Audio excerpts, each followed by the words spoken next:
Guys, today I will talk about how can you enable this sign or know how you can do that on your Quizlet app. We're going to figure out the solution or know how you can do that on your app.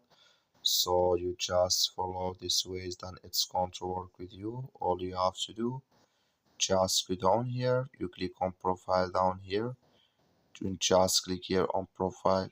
It's going to take you to this list. It's going to show for you like this. So then you click here on your settings, just click on it here. So then it's going to take you to this list here. Come here to save seats for offline studying here. Just click in this sign. Then like you see this color show for us, that's mean here save seats for offline studying. It's enabled with us now here. So that's all you have to do. I wish you a great thank you for watching. Don't forget to support us by liking and subscribe.